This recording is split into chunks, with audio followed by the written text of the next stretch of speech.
Menutup aurat di sini tidak hanya menutup aurat saja, tetapi juga tidak menunjukkan lekuk tubuh sebagaimana Quran Surat Al-A'raf ayat 26-27 yang artinya, "Hai anak Adam, sesungguhnya kami telah menurunkan kepadamu pakaian untuk menutup auratmu, dan pakaian indah untuk perhiasan, dan pakaian takwa itulah yang paling baik."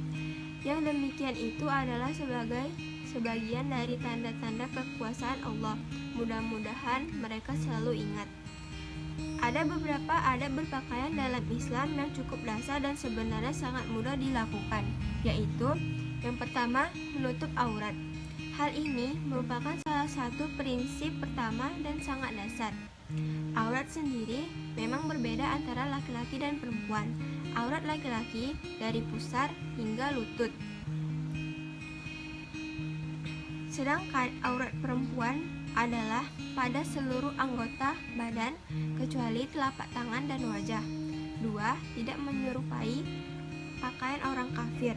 Pakaian tersebut dapat disebut menyerupai orang kafir apabila suatu pakaian memang menjadi ciri khas kaum tertentu. 3. Tidak menyerupai lawan jenis. Ada sebuah hadis yang menjelaskan mengenai hal ini. Diriwayatkan oleh Abdullah bin Abbas radhiyallahu anhu, beliau berkata, Rasulullah Shallallahu alaihi wasallam melaknat laki-laki yang menyerupai perempuan dan perempuan yang menyerupai laki-laki. Hadis riwayat Bukhari nomor 5885. Yang keempat, tidak transparan. Jangan sampai umat muslim memakai pakaian yang transparan. Dengan menggunakan jenis pakaian tersebut justru akan memperlihatkan bentuk tubuh, sebisa mungkin membeli yang longgar. 5. Doa sebelum berpakaian. Islam selalu mengajarkan berbagai hal disertai dengan doa dan tuntunannya. Bahkan untuk berpakaian juga memiliki doa. Sebelum mengenakan pakaian, ada baiknya kita berdoa. Bismillahirrohmanirrohim. Allahumma inni as'aluka min khairihi wa khairi ma walahu wa a'udzubika min syarrihi wa syarri ma walahu. Adapun nilai positif adab berpakaian yaitu yang pertama, menutup aurat, melindungi diri sendiri dan memperkecil kemungkinan terjadi bahaya. Yang ketiga, menghormati diri kita sendiri. Assalamualaikum warahmatullahi wabarakatuh. Saya Amanda Putri Stompul. Saya akan menjelaskan tentang adab berhias. Pengertian adab berhias. Berhias dalam bahasa Arab disebut dengan kata tazayyana yatazayyanu. Sedangkan menurut Kamus Besar Bahasa Indonesia, berhias diartikan usaha memperoleh diri dengan pakaian ataupun yang lainnya yang indah-indah, berdandan dengan dandanan yang indah dan menarik. Secara istilah, berhias dapat dimaknai sebagai upaya setiap orang untuk memperindah diri dengan berbagai busana, hiasan, ataupun yang lain, dan dapat memperindah diri bagi pemakainya, sehingga munculkan kesan indah bagi yang menyaksikan serta menambah rasa percaya diri. Yang dua, dalil adab berhias. Pada hakikatnya berhias itu dapat dikategorikan sebagai akhlak terpuji, sebagai yang dibolehkan bahkan dianjurkan selama tidak bertentangan dengan prinsip dasar Islam. Allah Subhanahu wa Ta'ala berfirman dalam Quran Surah Al-A'raf ayat 31, Ya Bani Azama Khudur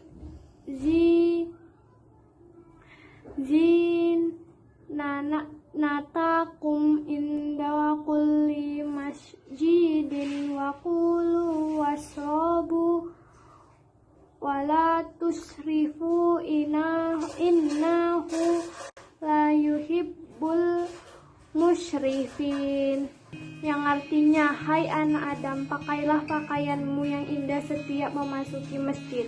Makan dan minumlah, tapi janganlah berlebih-lebihan. Sesungguhnya Allah tidak menyukai orang-orang yang berlebih-lebihan. Nabi Muhammad SAW menyampaikan bahwa sesungguhnya Allah itu indah dan menyukai keindahan.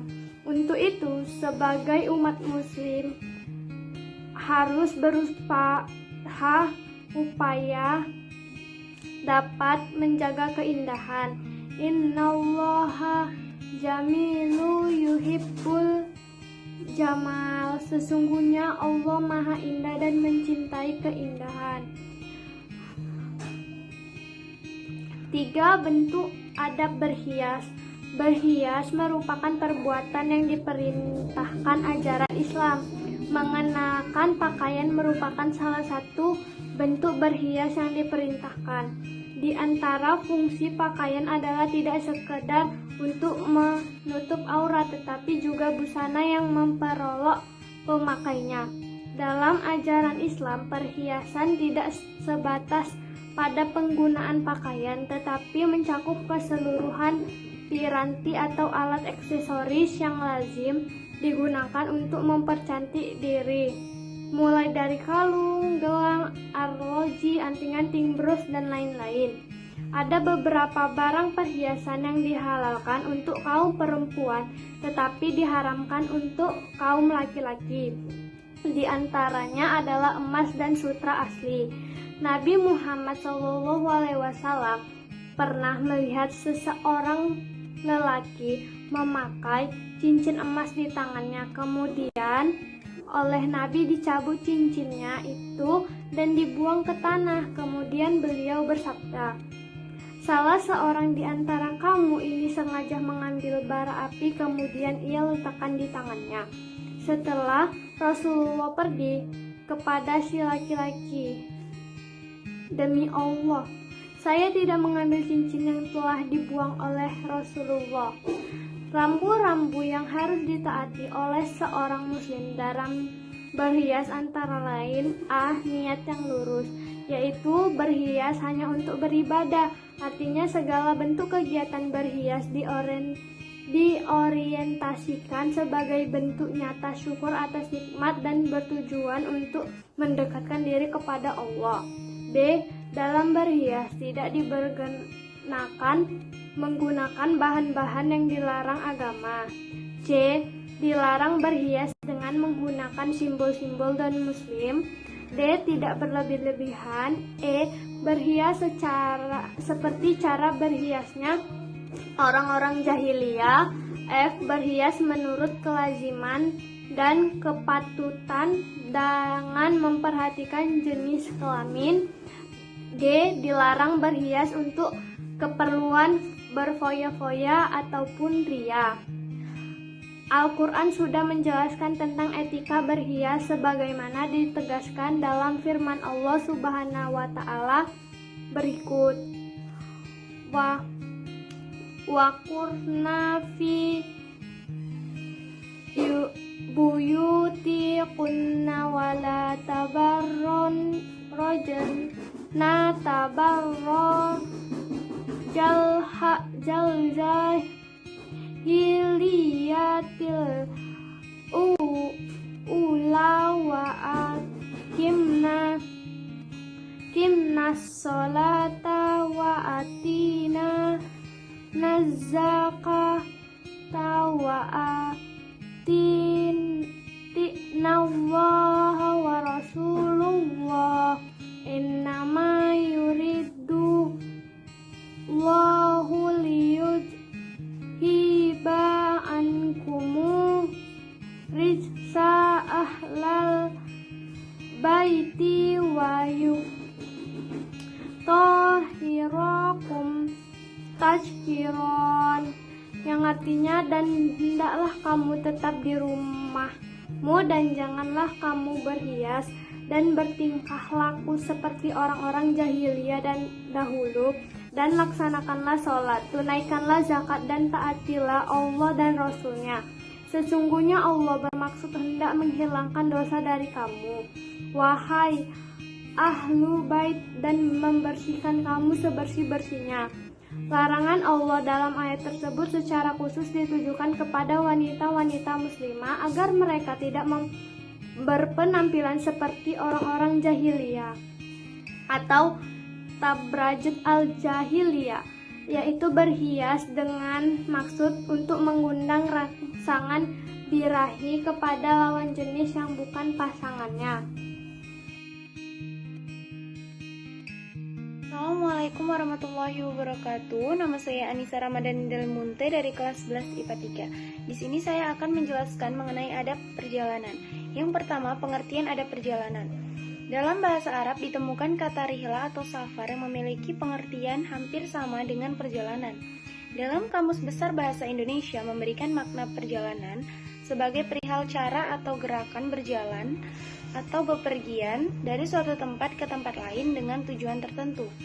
Secara istilah, perjalanan dapat diartikan sebagai suatu aktivitas untuk keluar atau meninggalkan rumah dengan berjalan kaki ataupun menggunakan kendaraan yang mengantarkan kepada tujuan atau maksud tertentu.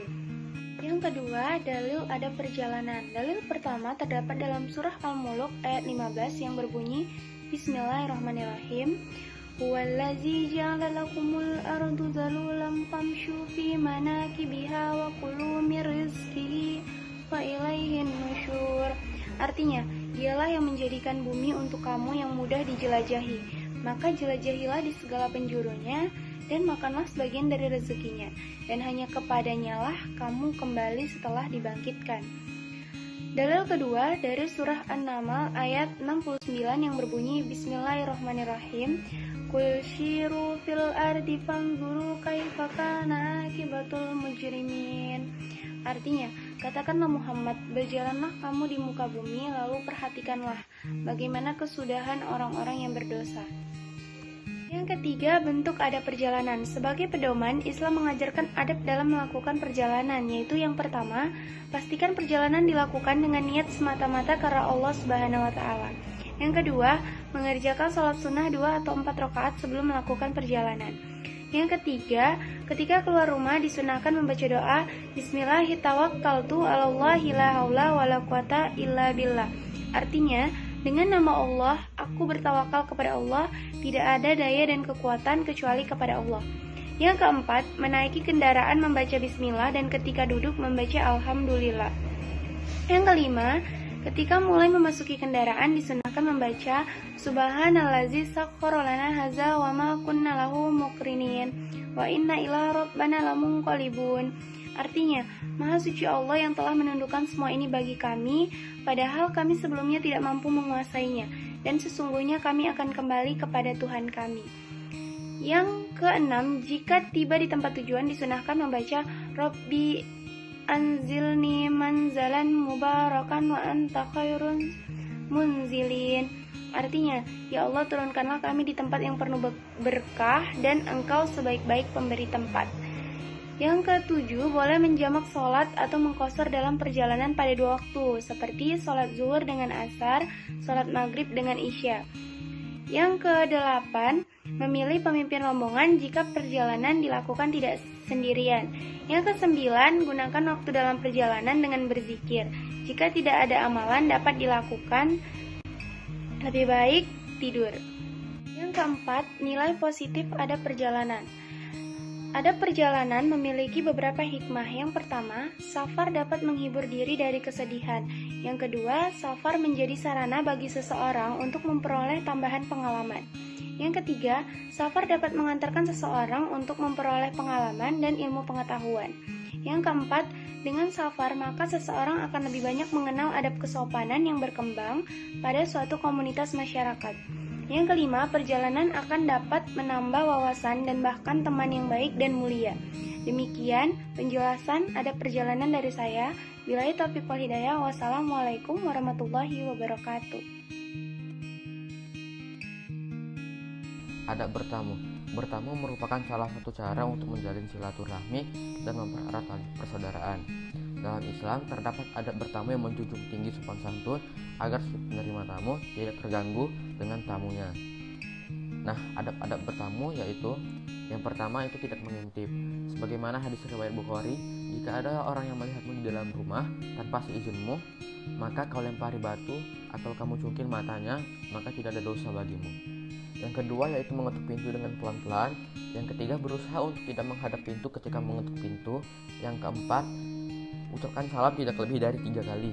Nah, dan yang kelima, hendaknya itu pulang sebagaimana hadis Rasulullah, izin masuk rumah orang itu cukup dengan 3 kali. Jika diberi izin masuklah, jika tidak maka pulanglah. Nilai positif adab bertamu. Bertamu secara baik dapat menumbuhkan sikap toleran terhadap orang lain dan menjauhkan sikap paksaan, tekanan, intimidasi, dan lain-lain. Islam tidak mengenal tindakan kekerasan, bukan saja dalam usaha meyakinkan orang lain terhadap tujuan dan maksud baik kedatangan, tapi juga dalam tindak laku dan pergaulan dengan sesama manusia. Harus dihindarkan cara-cara paksaan dan kekerasan. Assalamualaikum warahmatullahi wabarakatuh. Perkenalkan, saya Sabrina Azra Nasution dari kelas 11 IPA 3. Selanjutnya, saya akan menjelaskan terkait adab menerima tamu. Yang pertama, pengertian adab menerima tamu. Islam memberikan aturan yang jelas agar setiap muslim memuliakan setiap tamu yang datang. Karena memuliakan tamu sebagai perwujudan keimanan kepada Allah Subhanahu wa taala dan hari akhir. Dengan demikian, seorang muslim yang mengabaikan tamunya, maka ia berdosa dan menunjukkan rendahnya akhlak. Nah, menerima tamu dimaknai menyambut tamu dengan berbagai cara yang wajar atau lazim. Dilakukan menurut adat ataupun agama dengan maksud untuk menyenangkan ataupun memuliakan tamu. Atas dasar keyakinan untuk mendapatkan rahmat dan ridho dari Allah Subhanahu wa taala. Setiap muslim hukumnya wajib untuk memuliakan tamunya, tanpa memandang siapapun orangnya yang bertamu dan apapun tujuannya untuk bertamu. Selanjutnya yang kedua, yaitu hadis tentang adab menerima tamu. Rasulullah Shallallahu Alaihi Wasallam bersabda, "Man kana yu'minu billahi wa bil yaumil akhir, falyukrim dhaifah."